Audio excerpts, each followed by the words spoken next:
নমস্কার, তোমাদের রান্নাঘরে সবাইকে স্বাগত জানাই। আজকে আপনাদের জন্য নিয়ে এলাম ফুলকপির তৈরি একটা স্ন্যাক্সের রেসিপি। চায়ের সঙ্গে যেটা দুর্দান্ত লাগবে, আর রেসিপিটা একেবারে নতুন এই জন্যই বললাম, একেবারে তৈরি করেছি নিজের আইডিয়াতে, আর শেষ পর্যন্ত দেখলাম রেসিপির টেস্ট দুর্দান্ত এসেছে বন্ধুরা, তাই আপনাদের সঙ্গে শেয়ার না করে পারলাম না। তো চলুন তাহলে শুরু করা যাক আজকের রেসিপি। এর জন্য একটা মাঝারি সাইজের ফুলকপি থেকে আমি অর্ধেকটা মতো দেখতে পাচ্ছেন টুকরো টুকরো করে রেখেছি। তো এই ফুলকপির যে ফুলটা, সেই ফুলটাকে কিন্তু গ্রেটারে গ্রেট করে নিতে হবে প্রথমেই। আর ফুলকপির যে ফুলের নিচে যে ডাঁটাটা, এখানে না দেওয়াই ভালো, শুধুমাত্র ফুলটাই কিন্তু নিয়ে নেবেন। তো সবগুলো গ্রেট করা হয়ে গেছে। আপনি পরিমাণটা প্রয়োজন অনুযায়ী কম বেশি করবেন। একদম মিহি করে গ্রেট করেছি। এবার গ্যাসে একটা কড়াই বসিয়ে কড়াইকে বেশ ভালো করে কিন্তু গরম করে নিতে হবে। কড়াই গরম হয়ে যাওয়ার পর তাতে আপনি যে তেল ব্যবহার করেন, সর্ষের তেল, সাদা তেল, যে কোনো তেল দিয়ে দিতে হবে 1 থেকে 1.5 টেবিল চামচ। তেলটা ভালো করে কড়াইতে ছড়িয়ে দেবেন। এই রেসিপিটা একেবারে ঘরোয়া উপকরণে তৈরি করেছি বন্ধুরা, ভীষণ টেস্টি। একদিন খেলে আপনার মনে হবে এটা রোজ সন্ধেবেলা চায়ের সঙ্গে বানায়। আর ফুলকপির দাম কিন্তু বাজারে এখন একেবারে সস্তা, চাইলেই আপনি অবশ্যই একবার ট্রাই করতে পারেন। তো 1 চা চামচ করে এখানে দেখুন আদা আর রসুন কুচি নিয়েছি, আর স্বাদ মতো কাঁচা লঙ্কা কুচি। আদা রসুনটা খুব বেশি পরিমাণ নাও দিতে পারেন, 1 চা চামচ বলেছি, আরও কম দিলেও কিন্তু রেসিপি খেতে খারাপ লাগবে না। আর কাঁচা লঙ্কাটা স্বাদ মতো নেবেন, ঝালটা কিন্তু স্বাদ মতো হতে হবে। একটা ছোট্ট সাইজের আলুকে দেখুন একবারে মিহি করে কুচিয়েছি, আলুটার কিন্তু খোসাগুলোও বাদ দিইনি। আর 3টে এখানে মাঝারি সাইজের পেঁয়াজ নিয়েছি। আলু পেঁয়াজ দুটোই আপনি নিজের চয়েস মতো একটু বাড়াতে কমাতে পারেন, তবে আলু অতিরিক্ত না দেওয়াই ভালো এই রেসিপিটাতে। মিনিট খানেক নাড়াচাড়া করে নিচ্ছি। তারপরে এর মধ্যে কিছু মশলা ব্যবহার করব, যেগুলো রেগুলার রান্নাতে আমরা ব্যবহার করে থাকি। একটা ছোট্ট সাইজের টমেটো কুচি এখানে দেখুন দিয়ে দিয়েছি আমি। আর স্বাদ মতো নুন কিন্তু অবশ্যই দিয়ে দিতে হবে। যে কোনো স্ন্যাক্সে নুন আর ঝালের পরিমাণটা কিন্তু আপনার নিজের স্বাদ মতো হওয়া চাই। আমি প্রায় 1 চা চামচের কাছাকাছি কিন্তু নুন দিলাম। এবার 1 চা চামচের প্রায় 5 ভাগের 1 ভাগ হলুদ গুঁড়ো, 1/2 চা চামচ জিরে গুঁড়ো, 1/2 চা চামচ ধনে গুঁড়ো দিয়ে দিচ্ছি। আর লঙ্কার গুঁড়োটাও অপশনাল, আপনার স্বাদ মতো কম বেশি করে দিয়ে দেবেন। একেবারে নাও দিতে পারেন, বা যদি পছন্দ করেন দিয়ে দেবেন। এবার ভালো করে নাড়াচাড়া করে নেব। খুব বেশিক্ষণ যে এটাকে ভাজতে হবে এমন নয়, ভালো করে সমস্ত কিছু একসঙ্গে মিশে গেলেই কিন্তু হবে। এবার এর মধ্যে দিয়ে দেব গ্রেট করে রাখা ফুলকপি। আরেকটা কথা যেটা বলছিলাম বন্ধুরা, আলু খুব বেশি না দেওয়াই ভালো, কারণ ফুলকপি এখন বাজারে যথেষ্ট সস্তা। আর ফুলকপির রেসিপিতে ফুলকপি যত বেশি থাকবে সেটা কিন্তু খেতে তত বেশি ভালো লাগবে। এবার নাড়াচাড়া করে এটাকে ফ্রাই করতে হবে 3 থেকে 4 মিনিট। খুব একটা জিনিস খেয়াল করবেন, এইটা থেকে তেল ছেড়ে বেরোনোর প্রয়োজন নেই, কিন্তু জল যেন না থাকে সেটা কিন্তু দেখতে হবে। মানে জল ছেড়ে বেরোচ্ছে এই অবস্থাটা যেন না হয়। ফুলকপি থেকে অনেক সময় জল বেরোয় ভাজতে ভাজতে, আবার কখনো কখনো বেরোয় না। দেখবেন যেন পুরোপুরি ড্রাই হয়ে যায়, পুরো ড্রাই হয়ে যাবে, ঠিক এই রকম দেখতে হবে। দেখুন একদম সাইড থেকে কোনো রকম জল কিন্তু দেখতে পাচ্ছেন না, কড়াইতে লেগে যাচ্ছে। এই অবস্থায় এসে গেলে এটাকে আমি একটা আলাদা প্লেটে নামিয়ে নেব, যাতে একটু তাড়াতাড়ি ঠান্ডা হয়ে যায়। আবার আপনি চাইলেই কড়াইতে রেখেও এটা ঠান্ডা করতে পারেন, কোনো অসুবিধে নেই। যাতে তাড়াতাড়ি হয় আমি একটা আলাদা প্লেটে নামিয়ে নিয়েছি। প্লেটে নামিয়ে নেওয়ার পরে একটু ছড়িয়ে দিচ্ছি প্লেটে, তাহলে কি হবে, তাড়াতাড়ি ঠান্ডা হবে। আর এটা যত দেরি হবে ঠান্ডা হতে, রেসিপি বানাতে তত দেরি হবে, কারণ খুব গরমটাতে আপনি হাত দিতে পারবেন না। এইভাবে ছড়িয়ে দিয়েছি। এবারে একটু ঠান্ডা হলে আমি আপনাদের দেখাই এর সঙ্গে কি অ্যাড করব। তো এখানে আমি বাড়িতে মাত্র 2 পিস স্লাইস ব্রেড ছিল, সেই দুটোই এখানে অ্যাড করছি। আপনার বাড়িতে যদি 3টে বা 4টে থাকে আপনি অ্যাড করে দিতে পারেন, একটু বেশি হলে কোনো অসুবিধা কিন্তু তার জন্য হবে না। তো মাত্র 2 পিস ছিল, আমি 2টো পিস দিয়েই দেখছিলাম যে তৈরি করতে পারি কি না। তো যে পরিমাণটা আমি আপনাদের ফুলকপি, আলু বা সব কিছু দেখালাম, সেখানে কিন্তু 2 পিসে যথেষ্ট নয়। আর এর মধ্যে আমি স্বাদ মতো একটু ধনেপাতার কুচি নিচ্ছি। আর টেস্টটাকে একটু বাড়িয়ে দেওয়ার জন্য এর সঙ্গে আমি এখন অ্যাড করব 1/2 চা চামচ মতো সয়া সস। যদি বাড়িতে থাকে তাহলে এটা অবশ্যই দেবেন, আর না থাকলে স্কিপ করবেন, তবে দিলে কিন্তু খেতে অনেক বেশি ভালো লাগবে।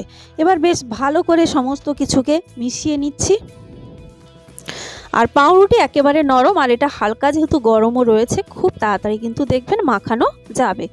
আর যেটা বলছিলাম যে বাইন্ডিংটা ঠিকঠাক কিন্তু নিয়ে আসা গেল না মাত্র 2 পিস স্লাইস ব্রেডে।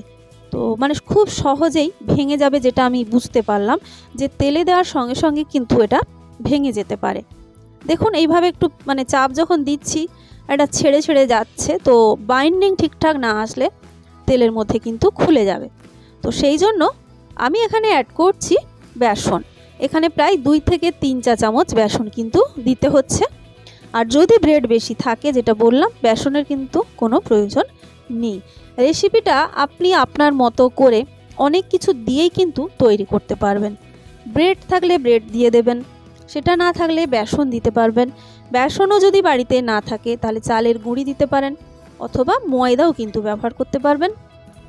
আর এখানে আমি বেসনটা দিয়ে তৈরি করে নিলাম পুরো ডোটা।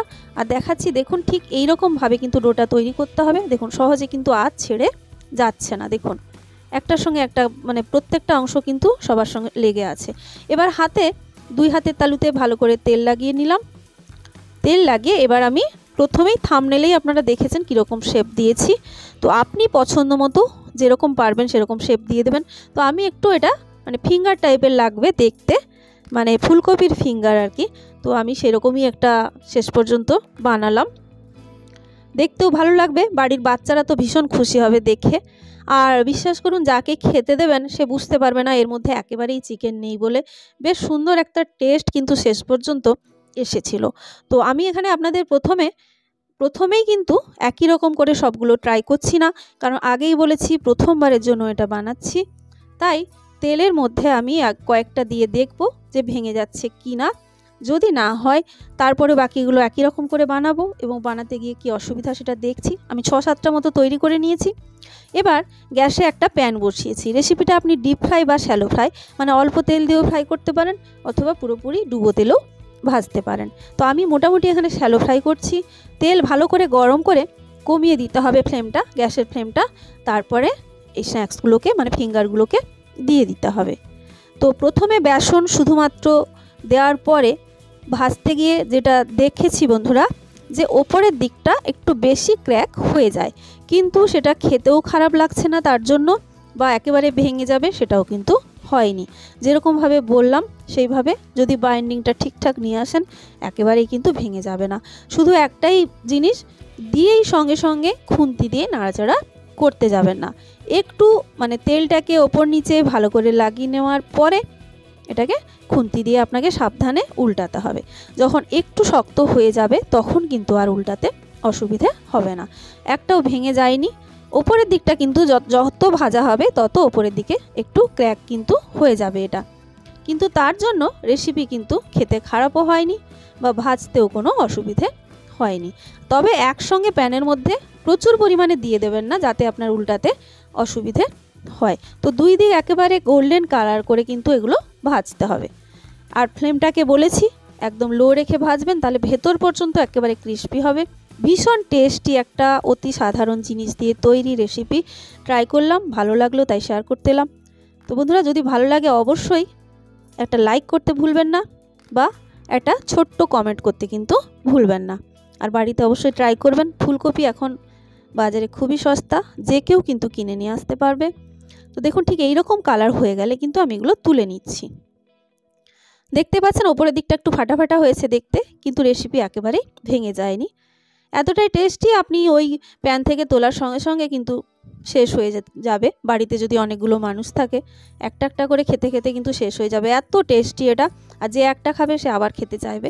নেক্সট ব্যাচে যেটা আমি দিচ্ছি সেটা আপনাদের একটু দেখিয়ে দিচ্ছি। এর মধ্যে আমি অল্প একটু ময়দা কিন্তু মিশিয়েছি, 1 থেকে 1.5 চা চামচ মতো। বাকি যে ডোটা ছিল তার মধ্যে ময়দা একটু মিশিয়ে ভাজলাম। তো এতে করে যেটা দেখলাম, দেখতে প্রায় সেমই হচ্ছে ওপরের দিকটা, এটাও অল্প ফাটা ফাটা হবে, কিন্তু এই উল্টানোর সময় কিন্তু আপনার ভয়টা অনেক কম। যদি রান্নায় আপনার ভয় থাকে বা প্রথম আপনি রান্না করছেন এরকম হয়, সেক্ষেত্রে আমি বলবো ময়দা একটু মিশিয়ে নিলে তাহলে উল্টাতে আপনার কোনো ভয় পাওয়ার কিছু নেই, একেবারেই কিন্তু ভেঙে যাবে না। তো একই রকম করে এগুলোও কিন্তু গোল্ডেন কালার করে ভাজতে হবে। আর দেখুন আগেরগুলো কি সুন্দর শক্ত হয়ে গেছে একেবারে।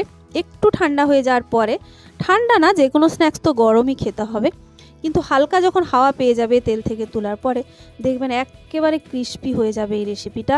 ভীষণ টেস্টি কিন্তু রেসিপিটা। তো একই রকম করে এগুলোকেও আমি তুলে নিচ্ছি। তো এগুলো তোলার পরে বন্ধুরা আমি একটু সার্ভ করেছিলাম এগুলো মানে চিলি সস, টমেটো সস দিয়ে। তো আপনিও বাড়িতে যে কোনো সস থাকলে সেটা দিয়ে সার্ভ করতে পারেন, বা এমনিও চায়ের সঙ্গে কিন্তু খেতে পারেন, দুর্দান্ত লাগবে। তো বন্ধুরা এই ছিল আজকের রেসিপি। সবাই ভালো থাকবেন, নেক্সট ভিডিওতে দেখা হচ্ছে।